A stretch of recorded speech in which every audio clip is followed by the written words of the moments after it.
Good morning વિદ્યાર્થી મિત્રો। જો મિત્રો, આજે આપણે હિન્દીમાં લેખન વિભાગમાં બે ટોપિક સમજવાના છે। પહેલો છે ગદ્ય સમીક્ષા અને બીજું છે અનુવાદ। બરાબર? તો આ બંને ટોપિક સમજવા માટે તમે લોકો તૈયાર થઈ જાઓ। બરાબર? વહાલા વિદ્યાર્થી મિત્રો, તમને બધાને એક વિનંતી કરવાની છે। આશા કરું છું તમે બધા એ સમજશો પણ ખરા। વિદ્યાર્થી મિત્રો, હાલની જે કોરોનાની પરિસ્થિતિ છે એ ખૂબ જ વિકટ પરિસ્થિતિ છે। બરાબર? તો તમને બધાને એક આગ્રહ છે કે તમારી કોઈ પણ પ્રવૃત્તિ હોય એ તમે બધા ઘરે રહીને જ કરો। જેમ કે ડ્રોઈંગની પ્રવૃત્તિ છે, કસરત કરવી, ભણવું, ભણવાને લગતા વિડીયો જોવા, બરાબર? કંઈ પણ પ્રવૃત્તિ હોય એ બધી જ પ્રવૃત્તિ જે છે એ તમે ઘરે બેસીને કરો અને તમારા મા બાપને થોડો સહકાર આપો અને તમે જે છે એ થોડું સમજી અને તમારા મા બાપની સાથે વર્તન કરો એવો આગ્રહ છે। અને તમે બધા તમારું અને તમારા પરિવારનું સરસ રીતે ધ્યાન રાખજો। બરાબર? વિદ્યાર્થી મિત્રો, તમને સ્ક્રીન ઉપર ગદ્ય સમીક્ષા અને એને લગતા થોડા જે નિયમો છે એ તમને સ્ક્રીન ઉપર દેખાય છે। બરાબર?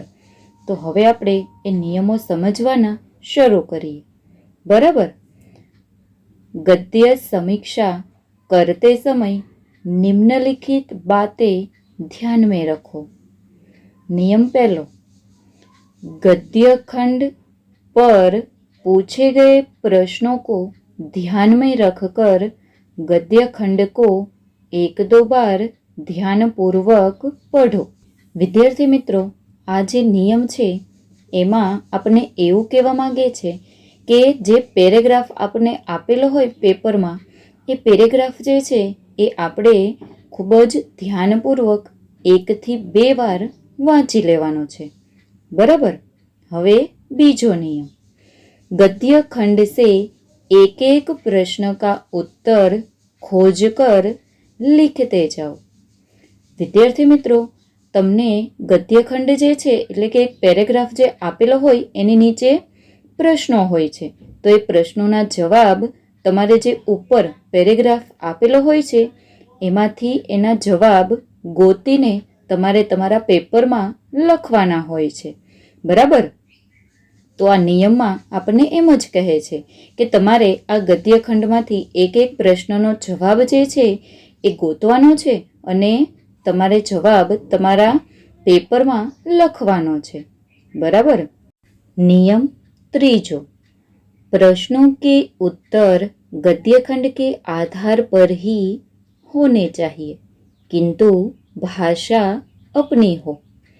उत्तर के रूप में गद्यखंड के ही वाक्यों का सीधा उपयोग नहीं करना चाहिए। तो જોયું વિદ્યાર્થી મિત્રો, આ જે ત્રીજો નિયમ છે એ ખૂબ જ ખાસ અને મહત્વનો છે, કારણ કે તમે બધા જ આ ભૂલ જે છે એ કરો છો। તમને જે આપેલો પેરેગ્રાફ છે એમાં જે જવાબ તમને જે પ્રશ્નનો જવાબ મળે છે તો તમે પેરેગ્રાફમાંથી સીધો જ એ જ વાક્યના રૂપમાં તમે જવાબ લખી નાખો છો। બરાબર? તો એ રીતે જવાબ લખવાનો નથી। અહીંયા જવાબ જે છે એનો આધાર તમારે પેરેગ્રાફમાંથી લેવાનો છે। બરાબર? પણ ભાષા જે છે એ તો તમારે તમારી જ વાપરવાની છે। બરાબર? અને ગદ્યખંડના સીધા વાક્યોનો ઉપયોગ કરવાની પણ અહીંયા આપણને ના પાડેલી છે। બરાબર? તો આ નિયમ જે છે એ ખાસ મહત્વનો છે, એટલે તમારે બધાએ આ વસ્તુ યાદ રાખવાની છે। બરાબર? આગળ સમજીએ। નિયમ ચોથો, उत्तरों में जितना अपेक्षित हो उतना ही लिखना चाहिए। તો જોયું વિદ્યાર્થી મિત્રો, આ નિયમ પણ ખૂબ જ જરૂરી છે। આપણે જેટલું પ્રશ્નમાં આપણને પૂછેલું હોય એટલો જ આપણે જવાબ લખવાનો છે। બરાબર? આપણે ઘણીવાર વધારે જવાબ લખી નાખીએ છીએ આપણને ખબર નથી પડતી કે આ પ્રશ્નમાં કેટલું પૂછાયેલું છે, તો આપણે 2 થી 3 લીટીમાં જવાબ લખી નાખીએ છીએ, પણ એનો જવાબ આવતો હોય માત્ર એક જ લીટીમાં.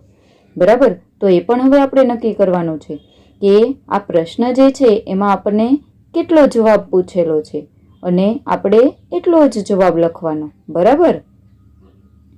नियम 5, सभी उत्तर सरल और स्पष्ट हो. वर्तनी, विराम चिन्ह आदि पर भी उचित ध्यान दे. તો જોયું વિદ્યાર્થી મિત્રો, આ નિયમમાં આપણને એવું કીધેલું છે કે આપણે જે જવાબ લખીએ છીએ એ જવાબની ભાષા જે છે એ સરળ અને સ્પષ્ટ હોવી જોઈએ. આપણે ઘણીવાર જવાબ જે છે એ કંઈક લખીએ છીએ, સવાલ આપણને બીજો પૂછેલો હોય છે, આપણે ગોળ ગોળ અડધા વાક્યમાં જે જવાબ આવતો હોય એની બદલે આપણે 1.5 લીટીમાં જવાબ લખીએ છીએ, ગોળ ગોળ ગોળ ગોળ ફેરવીને. બરાબર, તો એ રીતે આપણે જવાબ લખવાનો નથી. આપણો જવાબ જે છે એ ખૂબ જ સરળ અને સ્પષ્ટ હોવો જોઈએ. અને સાથે કીધું છે કે વર્તની અને વિરામ ચિહ્નો, બરાબર, એનું પણ આપણે સાથે સાથે ધ્યાન રાખવાનું છે. તો વર્તની એટલે કે રસ્વઈ દીર્ઘઈ, કાનો માત્ર, બરાબર, અમુક ચિહ્નો જે છે એ વાક્યમાં આવતા હોય છે, તો આ બધા જ જોડણીના જે નિયમો છે એ અહીંયા લાગુ પડે છે. બરાબર, અને વિરામ ચિહ્નો તો મેં તમને ખૂબ જ સરસ રીતે વિડીયોમાં સમજાવેલા છે. બરાબર, તો એ વિરામ ચિહ્નોનો પણ આપણે જવાબમાં ઉપયોગ કરવાનો છે. બરાબર. હવે નિયમ 6, गद्य खंड के मुख्य विचार या भाव के अनुसार गद्य खंड को उचित शीर्षक देना चाहिए. વિદ્યાર્થી મિત્રો, તમને જે પેરેગ્રાફ આપેલો હોય છે એને તમારે એક શીર્ષક આપવાનું હોય છે. બરાબર, એક પ્રશ્ન જે છે એ તમને એવો પૂછાય છે કે ઉચિત ગદ્યખંડ को इस गद्यखंड को उचित शीर्षक दीजिए. બરાબર, તો શીર્ષક એટલે કે નામ, જેમ આપણે કહાનીમાં સમજ્યા હતા. બરાબર, કે મુદ્દા પરથી આપણે જે કહાની બનાવવાની હોય એને આપણે એ કહાનીને આપણે એક નામ આપવાનું હોય છે. બરાબર, તો આ રીતે આ પેરેગ્રાફ જે છે એને પણ તમારે એક શીર્ષક આપવું પડશે. બરાબર, એ પેરેગ્રાફની આખા જે અંદર વાત સમાયેલી છે, આખો જે ભાવ છે એને આપણે પહેલાં સમજવો પડશે. બરાબર, અને એને અનુલક્ષીને જ આપણે એને શીર્ષક આપવાનું છે. બરાબર. નિયમ 7, उत्तरों की लिखावट सुंदर और स्वच्छ हो. વિદ્યાર્થી મિત્રો, અહીંયા આપણે આ નિયમમાં જ કીધું છે કે તમારી જે લિખાવટ એટલે કે અક્ષરો છે એ ખૂબ જ સારા અને સ્વચ્છ હોવા જોઈએ, કે આપણા શિક્ષકોને વંચાય કે આપણે શું લખ્યું છે. બરાબર, ઘણા વિદ્યાર્થીના અક્ષરો જે છે એ તો વંચાતા જ નથી, અને હિન્દી જે છે એ હંમેશા ઉપરની લીટીને અડાડીને લખાય. બરાબર, હજી ઘણા વિદ્યાર્થીઓ જે છે એ નીચેની લીટીને અડાડીને લખે છે. તો હવે જો લેખન મુજબ આપણે વ્યાકરણ મુજબ જો આપણે નિયમમાં જઈએ તો જેણે નીચેની લીટીને અડાડીને લખ્યું છે એને પ્રશ્નના પૂરા માર્ક મળે નહીં. બરાબર, તો આ બધા જ નિયમો જે છે એ તમારે યાદ રાખવાના છે અને યાદ રાખી અને સમજી લેવાના છે. બરાબર, અને ત્યારબાદ જ આપણે ગદ્ય સમીક્ષાનો જે પેરેગ્રાફ છે એને સમજી અને એના પ્રશ્નોના જવાબ સમજશું. બરાબર. વિદ્યાર્થી મિત્રો, હવે બધાનું ધ્યાન આ સ્ક્રીન ઉપર. તમને સ્ક્રીન ઉપર એક પેરેગ્રાફ દેખાય છે. બરાબર, તો પહેલાં આપણે આ પેરેગ્રાફ સમજી લઈએ અને ત્યારબાદ પ્રશ્નો જે છે એને સમજશું. બરાબર, અને ત્યારબાદ આપણે પ્રશ્નોના જવાબ જે છે એને સમજશું. તો બધાનું ધ્યાન આ સ્ક્રીન ઉપર. बराबर. बापू का स्पष्ट मत था कि स्वर्ग का राज्य बच्चों के लिए है. बच्चों के सिवा उसमें कोई प्रवेश नहीं कर पाता, क्योंकि बच्चे निर्दोष हुआ करते हैं. उनके जैसा छल रहित, निष्पाप और भोला भाला संसार में दूसरा कोई नहीं. अगर किसी बच्चे में अवगुण है कोई बुराई है तो यह उसका दोष नहीं, उसके आसपास रहने वाले व्यक्तियों का दोष है। क्योंकि बच्चा जो कुछ सीखता है अपने आसपास के वातावरण से ही सीखता है। बच्चों को पीटना बापू की दृष्टि में एक महापाप है। कारण कोई भी हो, कैसा भी अपराध हो गया हो, भय दिखाकर या मारपीट कर बच्चे के साथ दुर्व्यवहार करना कभी उचित नहीं। बच्चों की गलतियों को उन्हें प्रेम स्नेह से समझा देना चाहिए। ऐसा करने से उनमें सुधार हो जाता है। વિદ્યાર્થી મિત્રો, આ જે પેરેગ્રાફ છે એને અનુલક્ષીને આપણી સામે થોડા પ્રશ્નો છે, જેમ કે 4 પ્રશ્નો છે, બરાબર? ઘણીવાર 5 પ્રશ્નો હોય છે. તો હવે આપણે આ પ્રશ્નો જે છે એને સમજશું અને ત્યારબાદ એના જવાબો, બરાબર? તો બધાનું ધ્યાન આ સ્ક્રીન ઉપર. प्रश्न 1. बापू की दृष्टि से क्या करना महापाप है? प्रश्न 2. बापू बच्चों के सुधार के लिए कौन सा मार्ग बताते हैं? प्रश्न 3. बापू के मतानुसार बच्चे किसके अधिकारी है, क्यों? प्रश्न 4. इस गद्य खंड के लिए एक उचित शीर्षक दीजिए. તો જોયું વિદ્યાર્થી મિત્રો, આ જે 4 પ્રશ્નો છે એના જવાબો જે છે એ હવે આપણે પેરેગ્રાફમાંથી જ જોવાના છે, બરાબર? उत्तर 1. बापू की दृष्टि से बच्चों को मारना, पीटना या भय दिखाना महापाप है. उत्तर 2. बापू बच्चों को सुधारने के लिए प्रेम और स्नेह का मार्ग दिखाते हैं. उत्तर 3. बापू के मतानुसार बच्चे स्वर्ग के अधिकारी है, क्योंकि वे निर्दोष, छल रहित, निष्पाप और भोले भाले होते हैं. उत्तर 4. उचित शीर्षक बच्चों का सुधार अथवा बाल शिक्षा. તો જોયું વિદ્યાર્થી મિત્રો, આ ચારેય જવાબો જે છે એ આપણે સરળ ભાષામાં અને સ્પષ્ટ રીતે જોયા, બરાબર? અને આપણે પેરેગ્રાફની બેઠી જ ભાષા જે છે, બેઠા જ વાક્યો જે છે એ આપણે જવાબોમાં જોયા નહીં, બરાબર? થોડું આપણે આપણી રીતે આપણી ભાષામાં જવાબો લખ્યા, બરાબર? તો તમારે પણ આ જ રીતે જ્યારે પણ ગદ્ય સમીક્ષા તમને પરીક્ષામાં પૂછાય ત્યારે તમારે બધાએ પેલા પેરેગ્રાફ જે છે એ ધ્યાનથી વાંચવાનો અને ત્યારબાદ પ્રશ્નોના જવાબો જે છે એ તમારે તમારા જવાબ વહીમાં લખવાના, બરાબર?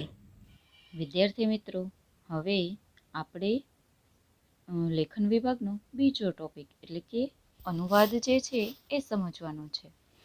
અનુવાદ એટલે કે તમને 4-5 લીટીનો એક પેરેગ્રાફ આપ્યો હોય છે, બરાબર? અને તમારે એ પેરેગ્રાફનું ગુજરાતી કરવાનું હોય છે, એને કહેવાય અનુવાદ, બરાબર?